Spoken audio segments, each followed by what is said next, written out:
Hello दोस्तों, नमस्कार। स्वागत है आप सभी का राहुल सर एक नई शुरुआत के ऑनलाइन प्लेटफॉर्म पर। आज हम आपको देने चल रहे हैं 2021 का पेपर सॉल्यूशन। बेहतरीन तरीके से आप लोग रिवीजन करके जाइए, आपका पेपर बहुत ही नजदीक है। आपका 14 मई 2023 को पीसीएस का एग्जाम है और उसी को टारगेट करके हम लोग प्रीवियस ईयर के पेपर को रिवीजन कर रहे हैं, देख रहे हैं प्रीवियस ईयर के पेपर, यानी कि अगर क्वेश्चन आ जाए तो इससे बाहर क्वेश्चन हमारे एग्जाम में ना जाए। ठीक है, तो चलिए दोस्तों शुरुआत करते हैं आज की बेहतरीन टॉपिक आपका पीसीएस 2021 का पेपर सॉल्यूशन सेट ए है ये। ठीक है, पीसीएस 2021 का पेपर सॉल्यूशन है। मैं आपको बता देता हूं भैया, थोड़ा सा याद कर लीजिएगा। पीसीएस 2021, ठीक है, पीसीएस 2021 का ये पेपर है। ठीक है, और इसी पेपर का हम लोग सॉल्यूशन करेंगे। और आपको पता है कि आयोग हमेशा 30 से 40% आपका इंटरलिंक करके या तो ये आपका हूबहू क्वेश्चन आपका रिपीट करता है आपके एग्जाम में। तो ऐसे क्वेश्चन को आप बिल्कुल गलत मत करिएगा। तो आइए देखते हैं और शुरुआत कर देते हैं, आपके पहले क्वेश्चन की तरफ चलते हैं। ठीक है, तो देखिए पहला क्वेश्चन आपसे क्या कह रहा है। पहला क्वेश्चन ध्यान समझिएगा, कह रहा है नीचे दो कथन दिए गए हैं जिसमें से एक को अभिकथन ए तथा दूसरे को कारण आर कहा गया है। क्या कहा गया भैया? यदि कि नीचे दो कथन दिए गए हैं जिसमें से एक को अभिकथन ए और तथा दूसरे को कारण आर कहा गया है। ध्यान समझिएगा, कह रहा है अभिकथन ए क्या कह रहा है कि मुगल साम्राज्य मूल रूप से एक सैनिक राज्य था। यानी क्या कह रहा है, मुगल साम्राज्य मूल रूप से एक सैनिक राज्य था। कारण आर कह रहा है कि केंद्रीय शासन व्यवस्था के विकास की प्राण शक्ति उसकी सैनिक शक्ति पर निर्भर थी। क्वेश्चन को ध्यान से समझिएगा भैया, मुगल से क्वेश्चन है और ये कह रहा है नीचे दिए गए कूट से सही उत्तर का आपको क्या करना है, चयन आपको करना है। ठीक है ना, सही उत्तर का क्या करना है, इसमें चयन करना है। तो बिल्कुल देखिए, अगर हम इसके प्रश्न की बात करते हैं तो देखिएगा इसमें क्या राइट हो जाएगा। देखिए, मुगल साम्राज्य मूल रूप से एक सैनिक राज्य था। बिल्कुल भैया, मुगल साम्राज्य क्या था, एक यानी कि मुगल साम्राज्य मूल रूप से एक सैनिक साम्राज्य था। बिल्कुल सही बात है ये। इसके साथ साथ केंद्रीय शासन व्यवस्था के विकास की प्राण शक्ति उसकी सैनिक शक्ति पर निर्भर थी।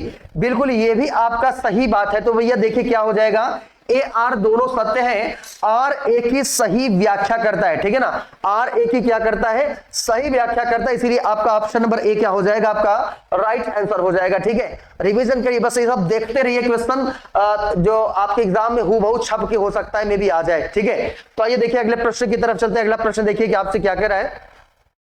क्वेश्चन नंबर सेकंड देखिए क्या कह रहा है। क्वेश्चन नंबर सेकंड कह रहा है आपका निम्नलिखित में से कौन सा द्वीप कैरेबियन सागर में अवस्थित नहीं है। तो कैरेबियन सागर में कौन सा अवस्थित नहीं है, आप देखिए, कह रहा आपका ग्रेनाडा है, मोंटसेराटा है, मडीरा है या आपका एंगुइला है। तो कह रहा है कौन सा द्वीप कैरेबियन सागर में अवस्थित आपका नहीं है। तो कौन सा नहीं है भैया, आपका जो मडीरा है, मडीरा ये आपका कैरेबियन सागर में आपका अवस्थित नहीं है। जबकि आपका ग्रेनाइट हो गया, मोंटेसेराट हो गया और एंगुइला हो गया। ठीक है, ये तीनों आपके क्या है, इसमें आपका शामिल है। तो बिल्कुल याद रखिएगा कैरेबियन सागर की बात है। ठीक है, तो मडीरा आपका क्या हो जाएगा, राइट हो जाएगा। ये नहीं है आपका, नहीं वाला ऑप्शन देखिए आपसे किया है ना। चलिए अगला प्रश्न देखिए, क्वेश्चन नंबर 3 देखिए आपसे क्या कह रहा है। भारत में थोक मूल्य सूचकांक यानी कि WPI के आंकड़े निम्नलिखित में से कौन सा कार्यालय या संस्थापन जारी करता है। बेहतरीन क्वेश्चन है, जल्दी से बताइएगा। थोक मूल्य सूचकांक की बात कर रहा है भाई, तो भैया बताइएगा। कह रहा है भारतीय रिजर्व बैंक यानी कि RBI, वाणिज्य एवं उद्योग मंत्रालय, वित्त मंत्रालय, उपभोक्ता मामले के खाद्य एवं सार्वजनिक वितरण मंत्रालय। 4 ऑप्शन दिए गए हैं, जल्दी से बता दीजिए क्या हो जाएगा। आप प्रैक्टिस करिए। ठीक है ना, प्रैक्टिस आप करिए और देखिए आपका कितना स्कोरिंग होगा, कितना क्वेश्चन आपका सही होता है। ठीक है, अब देखिए क्या हो जाएगा आपका इसमें थोक मूल्य सूचकांक की बात है। तो जो थोक मूल्य सूचकांक है ये क्या हो जाएगा भैया, वाणिज्य एवं उद्योग मंत्रालय की बात आ जाती है। किसकी बात आ जाती है, वाणिज्य एवं उद्योग मंत्रालय की बात आ जाती है। और वाणिज्य एवं उद्योग मंत्रालय जो थोक मूल्य सूचकांक क्या करता है, आपका जारी करता है। इसको आप माइंड में सेट करिएगा, याद कर लीजिएगा। ठीक है, चलिए अगला प्रश्न देखिए। अगला प्रश्न क्या कह रहा है, देखिए थोक मूल्य सूचकांक से क्वेश्चन आपसे एग्जाम में आया है पिछली बार। ठीक है, 2021 में भी आया था ये, यूपीएससी के आपका प्री के एग्जाम में भी आपका पूछा था। ठीक है, तो याद कर लीजिएगा। क्वेश्चन नंबर 4 देखिए आपसे क्या करा है। क्वेश्चन नंबर 4, भारत में आपदा प्रबंधन के लिए राष्ट्रीय आपदा प्रबंधन डिवीजन गृह मंत्रालय में एक नोवल डिवीजन है। बिल्कुल आपको ये पता है, राष्ट्रीय आपदा प्रबंधन प्राधिकरण का प्रधान अध्यक्ष कौन होता है, ये तो आपको पता होगा भाई। ये कौन होता है, आपका पीएम होते हैं। कौन, प्रधानमंत्री होते हैं। ठीक है ना, प्रधानमंत्री। इसको आप क्या करिएगा, याद कर लीजिएगा। ठीक है,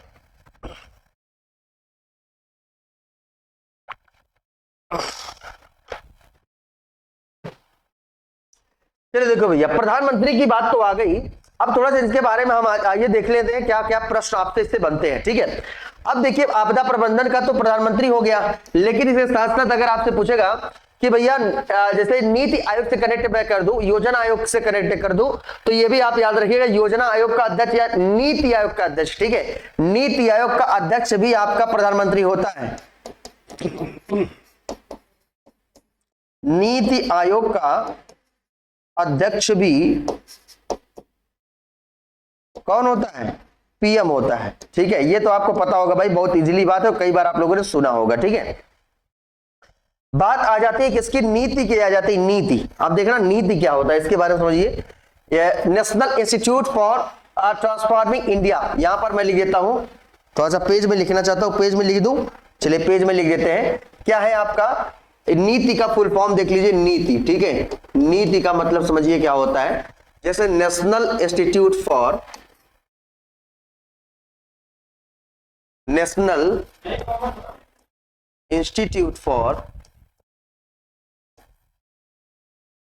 ट्रांसफॉर्मिंग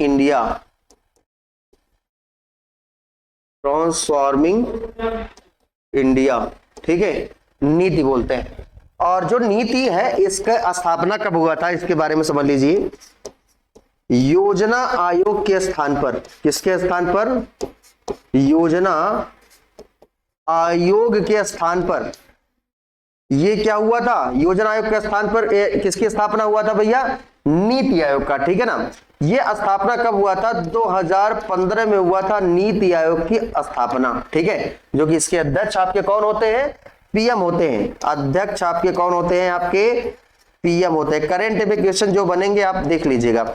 इसके बाद देखिए, अगर आपसे पूछेगा 2015 में जो आपके नीति आयोग के उपाध्यक्ष आपके कौन है, तो ये भी आप याद रखिएगा, इनका नाम क्या है? के सुमन बेरी। ठीक है, क्या नाम है भाई?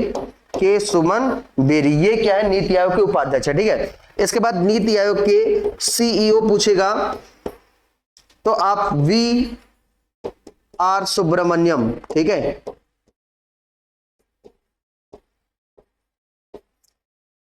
सुब्रमण्यम, ये आप बिल्कुल याद रखिएगा, वी आर सुब्रमण्यम जी, ये क्या है? नीति आयोग के सीईओ है। ठीक है, तो इतने प्रश्न आपके नीति आयोग से बन गए। ये भी प्रश्न को क्या करेंगे आप एक बार एग्जाम में जाने से पहले आप देख के जाएंगे। ठीक है, चलिए अगले प्रश्न की तरफ चलते हैं। प्रश्न देखिए कि आपसे क्या रहा है। क्वेश्चन नंबर 5 देखिए क्या है। क्वेश्चन नंबर 5 ये कह रहा है भाई, कह रहा आपका उत्तर प्रदेश के बजट 2021-22 में किस योजना के अंतर्गत विद्यार्थियों को टैबलेट देने की घोषणा किया गया था? टैबलेट देने की भैया बात तो आपको पता ही होगा, बड़ा ही चर्चा में था 21-22 में। यह आपका मुख्यमंत्री अभ्युदय योजना, क्या है आपका? मुख्यमंत्री अभ्युदय योजना के तहत आपका टैबलेट देने की घोषणा की गई है। यह आपसे कूट में बना को हो सकता है, इस बार एग्जाम में आपसे पूछ ले, आपका डायरेक्टली पूछा है, किस में हो सकता है? कूट में बना के पूछ ले। ठीक है, तो याद कर लीजिएगा। अगला प्रश्न देखिए, कह रहा है आपसे क्वेश्चन नंबर 6 कह रहा है कोको का प्रमुख उत्पादक देश नहीं है। ठीक है, कह रहा निम्नलिखित में से कौन एक कोको का प्रमुख उत्पादक देश नहीं है? देख के जाइएगा भाई, हम आपसे पूछ सकता है एग्जाम में 100%। ठीक है, तो देखिए कह रहा आपका लातविया है, कैमरून है, घाना है या आपका आइवरी कोस्ट है। ठीक है, तो कोको का प्रमुख उत्पादक देश आपका कौन सा नहीं है? तो बिल्कुल याद रखिए भैया, जो आपका लातविया है, लातविया जो है ये कोको का प्रमुख उत्पादक देश आपका नहीं है। ठीक है, जबकि कौन कौन से हैं ये आप देखिए, हैं कौन कौन से? कैमरून है, आइवरी कोस्ट है और घाना है। ठीक है, ये आपके तीनों हैं, लेकिन जो आपका लातविया है ये आपका कोको का प्रमुख उत्पादक देश आपका नहीं है। ठीक है, ये आप याद रखिएगा। देखिए आपका क्वेश्चन नंबर 7 क्या कह रहा है? कह रहा भैया निम्नलिखित में से भारतीय संविधान का कौन सा अनुच्छेद आकस्मिकता निधि से संबंधित है? बहुत ही शानदार क्वेश्चन, इसका जवाब तो सभी लोग दे ले जाओगे भाई, बड़ा ही फेमस क्वेश्चन है, आकस्मिक निधि से क्वेश्चन ये। तो देख लीजिएगा क्या हो जाएगा आपका, ये आपका 267 है ना, 267 की बात है आकस्मिक निधि, और ये आकस्मिक निधि से आपका क्या है? आपका संबंधित है। ठीक है,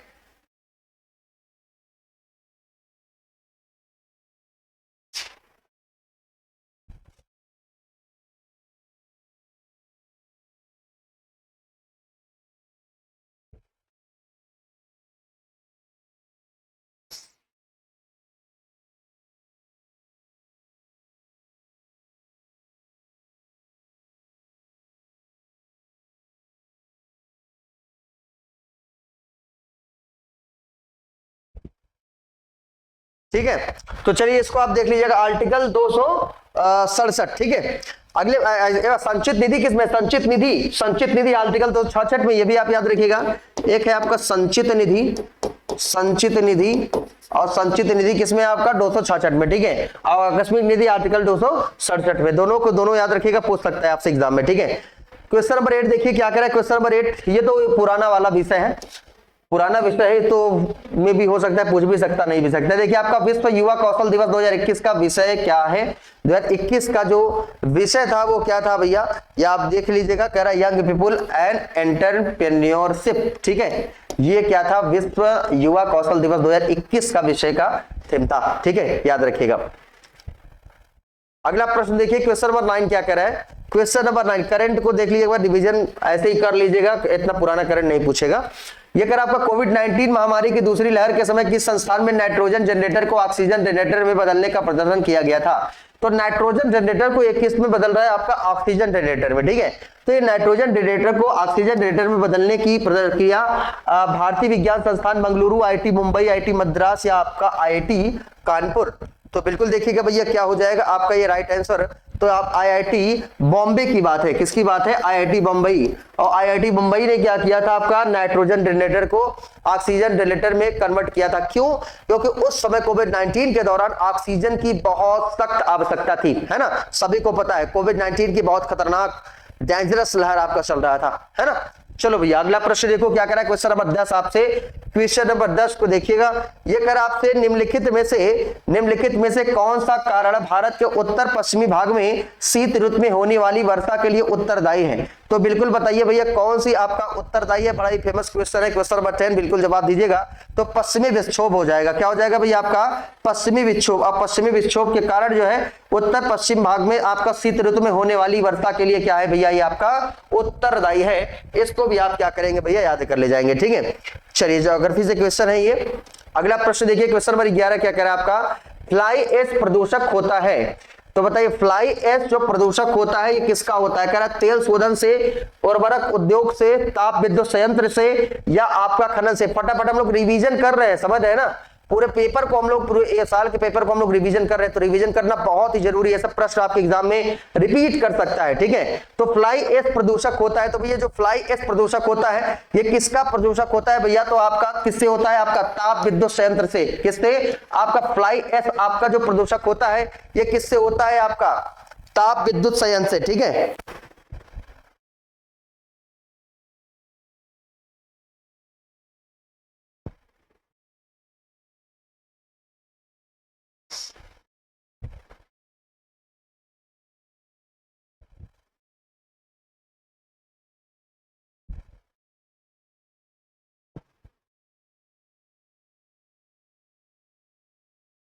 ठीक है। चलिए अगला प्रश्न देखिए क्वेश्चन नंबर 12 आपसे क्या कह रहा है। कह रहा है भैया उत्तर प्रदेश स्वामी विवेकानंद ऐतिहासिक पर्यटन यात्रा की बात है। और ये पर्यटन यात्रा योजना 2021 को उत्तर प्रदेश सरकार ने धार्मिक यात्रा के लिए इनमें से किस व्यक्तियों के लिए आरंभ की गई है। बिल्कुल बताइए भैया।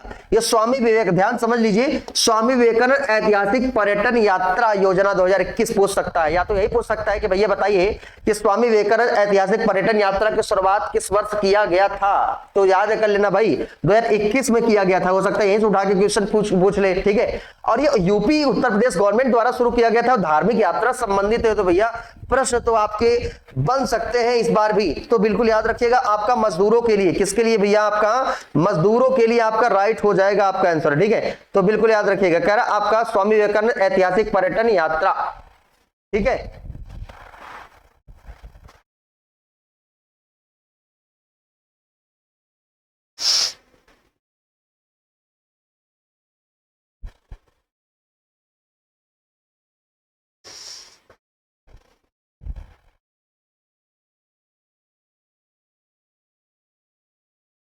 चलिए देखिए, अच्छा ये प्रश्न आपको ऐसे रिवीजन करते रहिए, ठीक है ना। तो इसको आप रिवीजन जरूर से जरूर करते रहिए क्योंकि आपके एग्जाम में आपके पूछ सकता है ये, ठीक है। तो श्रमिकों के लिए किया गया था, बिल्कुल पता है। जो देखिए जो स्वामी विवेकानंद ऐतिहासिक पर्यटन यात्रा ये किस लिए शुरू किया गया था, ये श्रमिकों के लिए आपका शुरू किया गया था, श्रमिकों के लिए, क्योंकि जो आपके मजदूर हैं उनके लिए आपका हमेशा काम करते रहते थे, ठीक है ना, उसके लिए उत्तर प्रदेश सरकार ने आपका शुरू किया। अच्छा बताना कि उत्तर प्रदेश दिवस आपका कब मनाया जाता है, ये प्रश्न आपका पूछा जा चुका है। उत्तर प्रदेश दिवस आपका कब मनाया जाता है? 24 जनवरी को। उत्तर प्रदेश दिवस कब मनाया जाता है आपका भैया? 24 जनवरी को मनाया जाता है, ये भी आप याद रख लेना भाई, ठीक है। चलिए अगला प्रश्न देखिए, क्वेश्चन नंबर आपका 13 क्या कह रहा है? क्वेश्चन नंबर 13, ठीक है। क्वेश्चन नंबर 13 क्या कह रहा है? कह रहा है आपका कि निम्नलिखित में से कौन अन्य तीनों की तुलना में ज्यादा सूर्य की रोशनी परावर्तित करता है भैया? तो कौन ज्यादा सूर्य की परावर्तित आपका करता है, बताइए। क्वेश्चन नंबर 13 का जवाब सभी लोग दीजिएगा। ये आपका क्या हो जाएगा भैया? ये कह रहा है ताजा बर्फ से ढकी भूमि, ठीक है। ताजा बर्फ से ढकी भूमि क्या करता है? यानी कि तीनों की तुलना में ज्यादा सूर्य की रोशनी परावर्तित करता है, जबकि रेत का रेगिस्तान नहीं करेगा, धान की खेती की भूमि नहीं, प्रेरी भूमि नहीं, समशीतोष्ण ताजा बर्फ की जो ढकी भूमि है यह आपका ज्यादा सूर्य की रोशनी परावर्तित करता है। Very very most important, repeat कर सकता है, ठीक है। चलिए अगला प्रश्न देखिए क्या कह रहा है? कह रहा है निम्नलिखित शहरों में से किस एक में देश का प्रथम भारतीय कौशल संस्थान स्थापित किया गया? भारतीय कौशल संस्थान की बात कर रहा है भैया, तो याद कर लीजिएगा ये आपका कहां पर स्थापित किया गया? भारतीय कौशल संस्थान आपका कानपुर में स्थापित किया गया। कहां पर? कानपुर में स्थापित किया गया है, ठीक है। इसके बाद फिर देखिएगा क्वेश्चन नंबर आपका 15 क्या कह रहा है? कह रहा है फ्रेंच ओपन टेनिस टूर्नामेंट 2021 की महिला एकल खिताब की विजेता बाराबोरा क्रेजिकोवा निम्नलिखित में से किस देश से है? तो किस देश से भैया पूछ लिया तो याद कर लेना, ये किस देश से हो जाएंगे? चेक गणराज्य से। किससे है संबंधित? आपका चेक गणराज्य से संबंधित है, ठीक है। अभी देखिएगा पूरा फ्रेंच ओपन टेनिस टूर्नामेंट का मैंने एक वीडियो आपको दिया है, उस वीडियो को आप पढ़ लीजिएगा, आपसे एग्जाम में 2022-23 का आ जाएगा, करंट का मैटर, ठीक है। ये 21 का है लेकिन 22-23 वाला वीडियो पड़ा, उस वीडियो को आप देख लीजिएगा, ठीक है।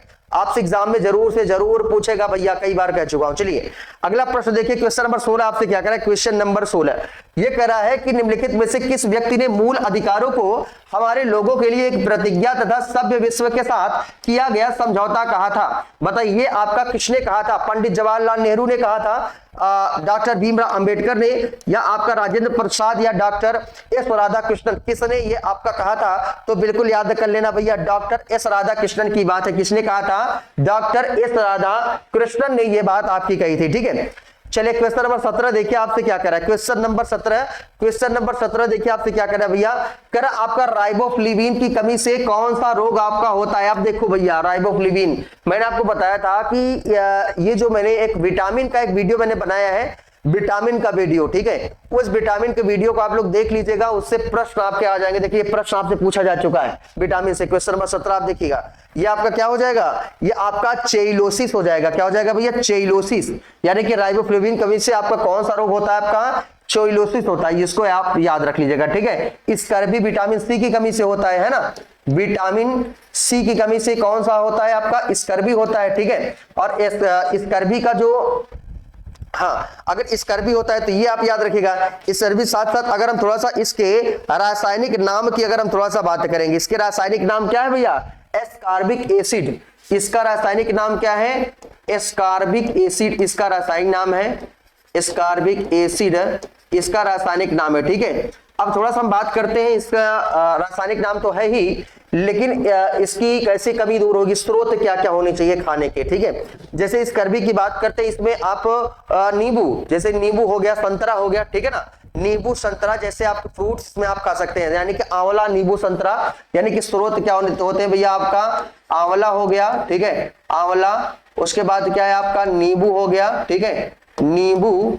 और क्या हो गया? आपका संतरा हो गया, ठीक है। क्या भैया? संतरा। तो ये आप याद रख लीजिएगा, ठीक है। आंवला नींबू संतरा मैं बोल दे रहा हूं, अगर नहीं दिखाई दे रहा होगा तो। चलिए अब देखिएगा, ये कर आपका एक बीमारी है आपका बेरी, ठीक है। ये बेरी किस विटामिन की कमी से आपका होता है?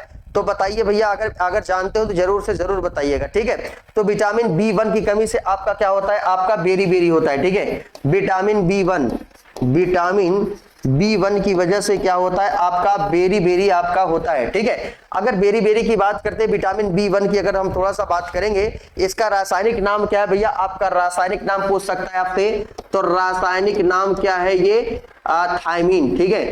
रासायनिक नाम क्या है? थायमीन। तो ये भी आप याद रखिएगा। विटामिन सी का आपका रासायनिक नाम, विटामिन B1 का जो रासायनिक नाम है वो क्या है? आपका थायमीन है। और यही आपका इसी कमी से क्या हो जाता है, आपका बेरी बेरी रोग हो जाता है। ठीक है, तो ये आप याद रखिएगा। इसके स्रोत क्या है आपके, मूंगफली, आलू, सब्जी, अंकुरित चना, ठीक है ना, क्या है आपका, मूंगफली है, आलू है, ठीक है, आलू है, सब्जी है, ठीक है, और क्या है आपका, अंकुरित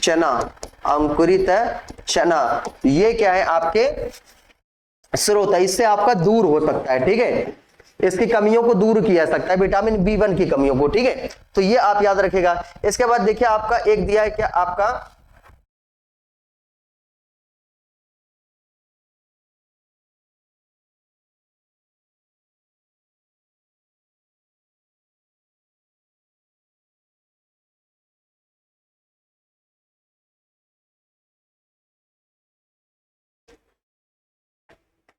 चलिए देखिए, इसके बाद दिया है आपका एक विटामिन दिया है आपका पेलाग्रा। ठीक है, एक विटामिन दिया है, एक पेलाग्रा दिया है। ये आपका देखिए विटामिन B3 की बात करते हैं, किसकी बात करते हैं, विटामिन B3, और विटामिन B3 की कमी से क्या होता है, आपका पेलाग्रा हो जाता है। ठीक है, अगर बात करते हैं कि B3 का रासायनिक नाम क्या है भैया, तो इसको आप याद रखिएगा, इसकी B3 का रासायनिक नाम क्या है आपका, नियासिन। ठीक है, तो ये भी आप याद रखिएगा, यहां से प्रश्न आपके एग्जाम में पूछ सकता है। भैया विटामिन का मैंने पूरा वीडियो आपके सामने दिया है, उस वीडियो को, इसके पहले वाला वीडियो आप देख लीजिएगा, पूरा विटामिन का मैंने पूरे डिटेल में आपको बताया है। ठीक है, तो इसको आप याद रखिएगा। देखिए विटामिन से क्वेश्चन आपसे आ सकते हैं, विटामिन क्या है, विटामिन क्या आपको कोई एनर्जी देता है, बिल्कुल आपको विटामिन कोई भी एनर्जी नहीं देता है, ये आप याद रख लीजिएगा। ठीक है, अब इसके साथ साथ थोड़ा सा और बात करें, विटामिन की खोज किसने किया था, तो विटामिन की खोज आपके ल्यूनिन ने किया था। ठीक है ना, ये आप याद रखिए, विटामिन की खोज ल्यूनिन ने किया था, हालांकि नामकरण आपके फंक ने किया था। तो कुछ लोग अगर फंक ऑप्शन में रहेगा,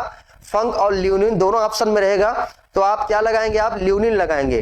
लेकिन अगर केवल ल्यूनिन आपसे दिया है, केवल फंक आपसे दिया है ऑप्शन, तो फंक ही लगेगा। ठीक है, लेकिन दोनों ऑप्शन दिया है ल्यूनिन फंक, तो ल्यूनिन लगाइए, क्योंकि फंक ने इसका क्या किया था, नामकरण किया था। ठीक है, विटामिन का, तो ये आप याद रखिएगा। ठीक, चलिए अगला प्रश्न देखिए, आपसे कह रहा है, आपसे क्वेश्चन नंबर 18। ठीक है, क्वेश्चन नंबर 18 देखिए आपसे क्या कह रहा है, यह कह रहा है आपको हड़प्पा सभ्यता का स्थल मांडी भारत के किस राज्य में स्थित है, भैया मांडी कह रहा है, हड़प्पा सभ्यता का स्थल है ये मांडी, ये भारत के किस राज्य में स्थित है भैया, इसलिए तो आपको पता ही होगा, ये तो आपको क्वेश्चन नंबर 18 का आपको पता होगा इसका जवाब। ठीक है, बता दीजिए कब, कहां पर है ये आपका, उत्तर प्रदेश है ना, कहां पर है मांडी आपका, उत्तर प्रदेश में क्या है आपका, मांडी है। ठीक है, तो हड़प्पा सभ्यता के स्थल तो बिल्कुल याद रखिएगा, कहां पर है आपका, उत्तर प्रदेश में कौन सा स्थल है आपका, मांडी स्थल है। ठीक है, हड़प्पा सभ्यता के स्थल की ये बात कर रहा है।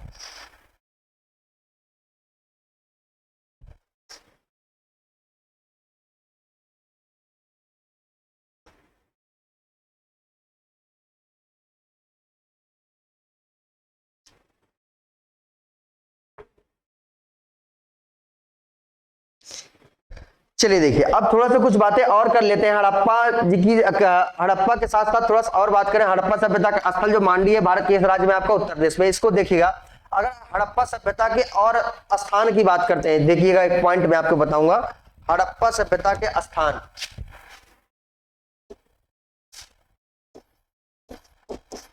हड़प्पा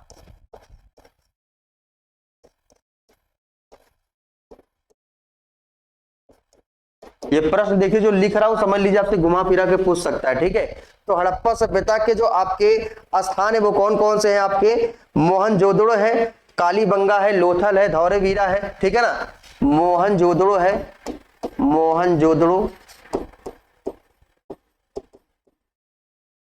कालीबंगा,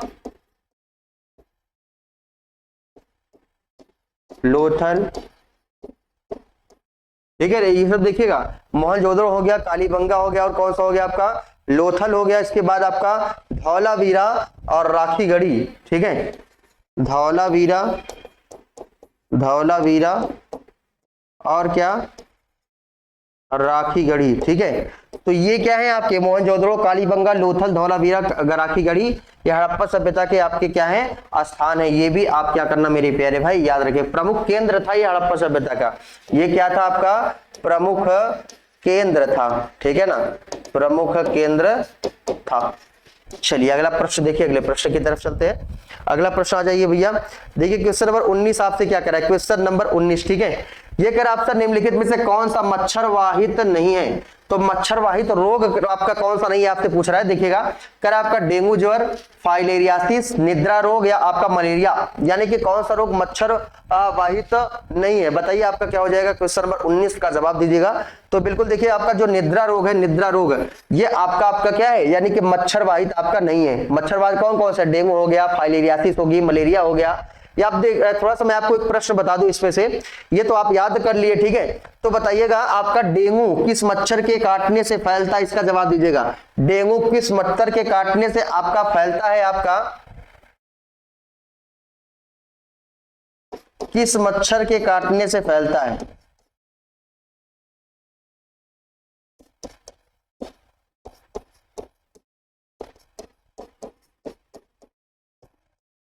किस मच्छर से भैया, एडीज मच्छर से, ठीक है ना। कौन सा है आपका, एडीज मच्छर, ठीक है। इसके बाद अगर मलेरिया की बात करेगा तो मादा एनोफिलीज याद कर लीजिएगा, क्या है आपका, मादा एनोफिलीज। मलेरिया की बात करेगा तो मादा एनोफिलीज, और डेंगू की बात करेगा तो एडीज मच्छर, ठीक है। दोनों को दोनों आप याद रखिएगा, यहां से क्वेश्चन आपसे पुट अप कर सकता है, पूछ सकता है, ठीक है। चलिए अगले प्रश्न की तरफ चलते हैं। क्वेश्चन नंबर 20 आप देखिएगा, ये आपसे क्या करा है। क्वेश्चन नंबर 20 कह रहा है 2011 की जनगणना के अनुसार किस राज्य की जनसंख्या घनत्व सबसे कम है। इंपॉर्टेंट है जनगणना से, ये रिपीट कर सकता है। इसका जवाब दीजिएगा, किस राज्य का जनसंख्या घनत्व क्या है, सबसे कम है, ठीक है। किस राज्य का जनसंख्या घनत्व आपका सबसे कम है भैया, तो बिल्कुल बता दीजिएगा। तो देखिए अरुणाचल प्रदेश है, जो अरुणाचल प्रदेश है ये क्या है, इसका जनसंख्या घनत्व क्या है भैया, आपका कम है, ठीक है। तो इतने प्रश्न आपके 20 क्वेश्चन है। इस 20 क्वेश्चन को आप रिवीजन करिएगा, ठीक है, आप रिवीजन करिएगा। इसके आगे कल का क्वेश्चन हम आपको बताएंगे, ठीक है। तो हम लोग सॉल्व कर रहे हैं क्या, यूपी पीसीएस 2021 के प्रीवियस ईयर पेपर, ठीक है।